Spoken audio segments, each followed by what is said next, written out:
to this beat.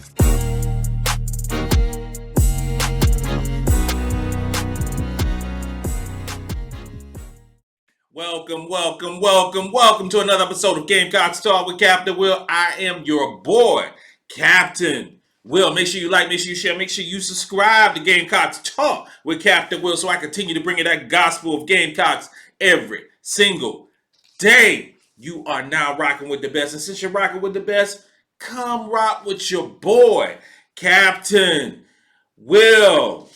We got a good one today, y'all. I said we got a good one today, y'all. We are talking about Charlie Creme, ESPN, doing their update to the 2023-2024 upcoming season. They're way too early rankings. And you know what? I like Charlie Creme because normally he is on point when it comes down to the tournament. He's on point with all the teams and the brackets and the regions and all this, that, and the third. He is normally on point. But when he does these way too early rankings, first off, the last time he did it, I was pissed off about that one. Now this one right here, I'm even more pissed off about what he came up with. Because last time he had us at 7th. This time he got us at 8th. And I know for the casual fan who might be watching your boy Captain Will from other teams who just like to hear Captain Will spew the gospel of Gamecocks and like to come back at me in the comments and the mentions, I know you're already thinking, y'all lost 7 players. You talk about the WNBA draft. You talk about y'all getting 5 of them drafted. And then 3 of them in the first round, 1 in the second round, and 1 in the third round. Oh yeah, y'all lost all that. So y'all supposed to be ranked 8th. Some of y'all right say we're supposed to be ranked lower, 10th or 12th, some mess like that. But this is Captain Will, and Captain Will gonna tell you the truth. He's gonna tell you the truth, the non-biased, the truth speaking that come out of my mouth. Because if we should be in that ranking, I would say we should be in that ranking. I would say that. I keep it real with y'all. That's why you watch your boy Captain Bill. I keep it real. I'm not one of those prognosticators. I'm not one of those dudes who just be talking mess and not saying nothing. I ain't that dude. What I will say is this right here. Yes, we lost 7 players from last year's team. We lost 7 players from last year's team. We lost 5 players to the WNBA draft. But this ain't no regular team that is brewing in South Carolina. This ain't no regular squad that resides in Columbia, South Kakalaki. This ain't that regular. We ain't that team. We ain't a team. Because what South Carolina has done and will continue to do so as long as Don Staley resides in Columbia and marches on that sideline, we will always recruit well. That's what we do. We always recruit well. So let's take a deep dive. Let's take a deep dive for all the folks who think that our demise is done. That we don't belong in the Final Four. We don't belong in the championship conversation no more. Well, I tell you like this right here.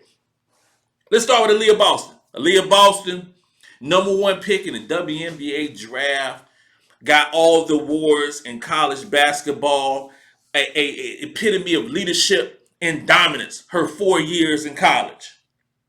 Aliyah Boston was the truth. 6'5" post player, do it all. Now the face of the Indiana Fever. We lost Aliyah Boston. We are not going to replace the talent of an Aliyah Boston. That ain't going to happen. Because 99% of the teams in the country cannot replace the talent of an Aliyah Boston. But what we have a 6'7" post player, center. Her name is Kamilla Cordoso, 6'7". 6'7", who averaged almost a double last year, 10 points, 9 rebounds, 2 blocks a game in 19 minutes of play. Let me say that one more time. Almost averaged a double-double in 19 minutes of play. Kamilla Cordoso was the number 1 center in the 2020 class. Kamilla Cordoso was the 5th overall player in the 2020 class, who will be getting starters minutes this upcoming season. You don't think that the girl gonna average, I don't know, let's say with 30 minutes, if she averages 15, 16 points, 15, 16 rebounds, 4 to 5 blocks a game? You don't think that's gonna happen? Okay, that's fine. Okay, that's fine. You don't think that. Okay, let's talk about Zia Cooke. Zia Cooke, sensational career at South Carolina. Sensational career at South Carolina. She averaged this past season averaged 15 points, 2 rebounds, 2 assists per game. Okay, shot 41% from the field, 37% from 3, and 79% from the free throw line. Zia Cooke, y'all all seen it. Sensational. 5'9", explosive. What Don did was, took a little dip, put a little toe, made probably the baby toe into the transfer portal. And what she found was Tahina Pow from Oregon.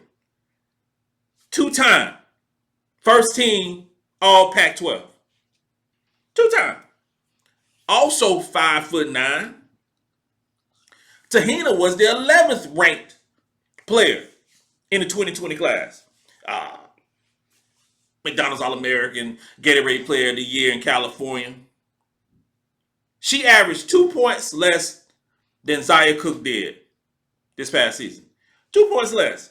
2 more rebounds and 1 more assist than Zia Cooke. But what set her apart from Zia was her shooting. She's a better shooter. She had a better field goal percentage. She had a much better 3-point percentage, elite shooter, and had a better free throw percentage. So we lost Zia Cooke, but there is potential for us to say, we haven't seen it yet, that Tahina, according to the shooting numbers, will have a better offensive year than Zia Cooke did. Okay, now let's talk about Brea Beal. Brea Beal, excellent defender, 6'1", big body bends, did it all for 4 years. Did it all. Drafted into the second round of the WNBA draft to the Minnesota Lynx. She was finally rewarded with all SEC honors on the defensive end and was a finalist for the Defensive Player of the Year nationally. But when you look at it offensively, Brea Beal averaged 6 points, 4 rebounds, and 3 assists per game. 6 points, 4 rebounds, and 3 assists per game. She shot 42% from the field, 38% from the 3, and shot 58% from the free throw line. Can we replace Brea Beal?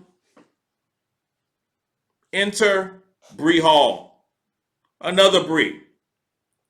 Bree Hall. Bree Hall was the 5th best guard and the 14th overall player in the 2021 class. Okay? Brea Beal, 6'1". Bree Hall, 6 foot. Does she have the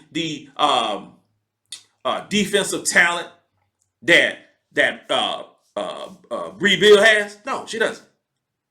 She doesn't have that elite defensive talent, but she's good defensively, and she's a much better offensive player. She's a much better offensive player.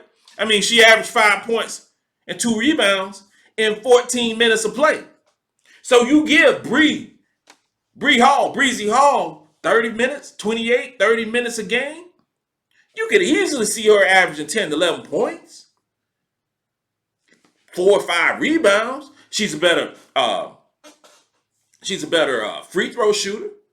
Her field goal percentage will go up because she get more shots, not rushing it. Overall, Bree Brea Beal, Big Body Benz had a better 3-point percentage this year. Shooting 38%. But overall, Breezy Hall is a better shooter. She is. Now we talk about Laeticia Amihere and Victaria Saxton. Laeticia Amihere was drafted in the first round. She was a do-it-all player. Played everywhere from the 1 to the 4. 1 to the 4.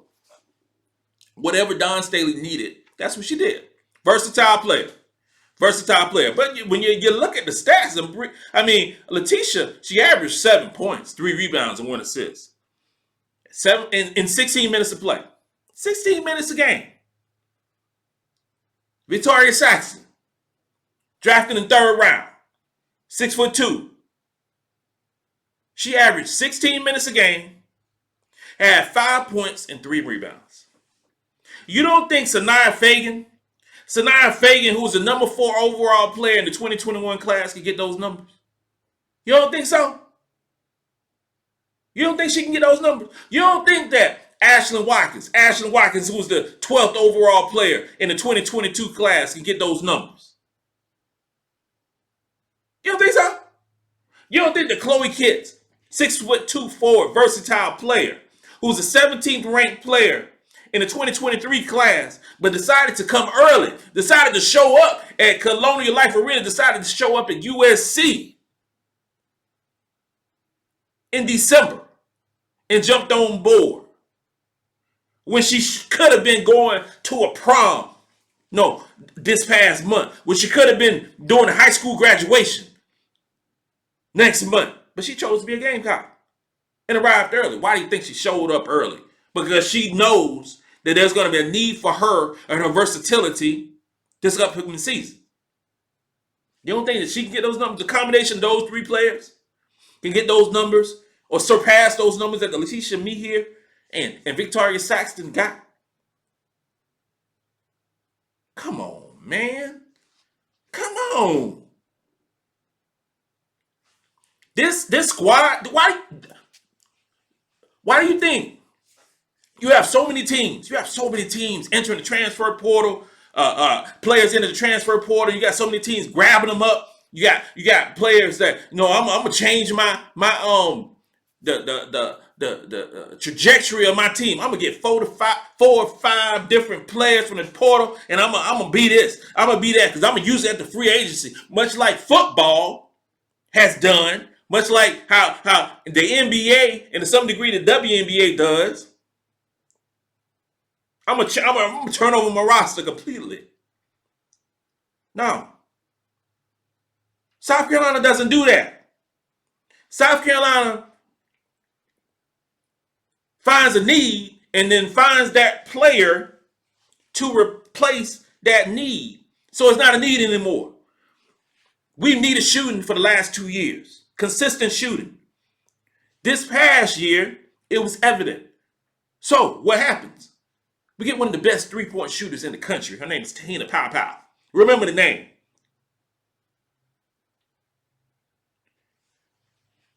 I'm not discrediting what Charlie Creme does for ESPN. I ain't saying all that. I ain't doing that. But what he did not consider, the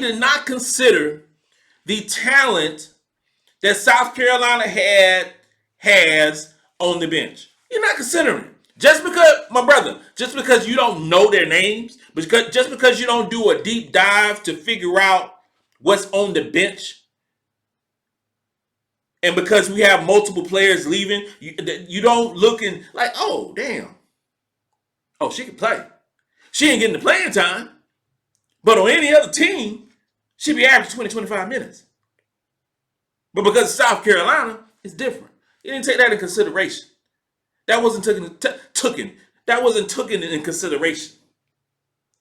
Because we have, bar none, top 5 talent on this team in the country. Top 5. We have multiple players on this squad that are top 10, top 15 in the country in the high school recruiting ranks.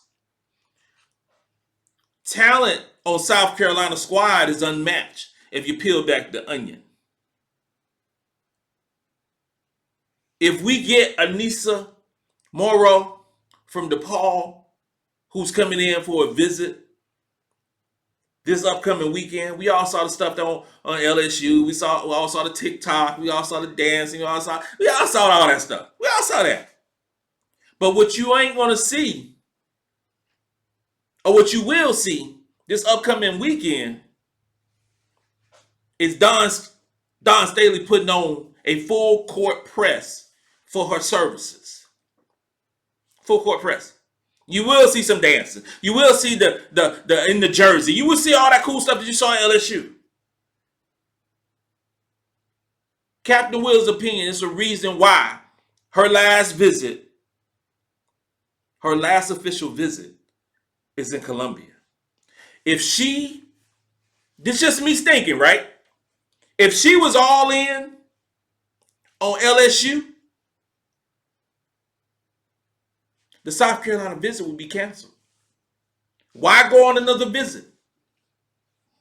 If I'm all in on Kim Mulkey and Angel Reese and all that Bayou stuff, why? Why even make the trip to Columbia? It's not a done deal, folks. It's not a done deal. And if we get her, you talking about top 3, top 2 talent on this roster. Don't think that because the lack of name recognition, Charlie Creme, ESPN, for the players on the bench who will be starters this upcoming season, that there's less talent. No. Oh, no. The road still goes through South Carolina, I-20. The road still goes through Columbia, South Carolina.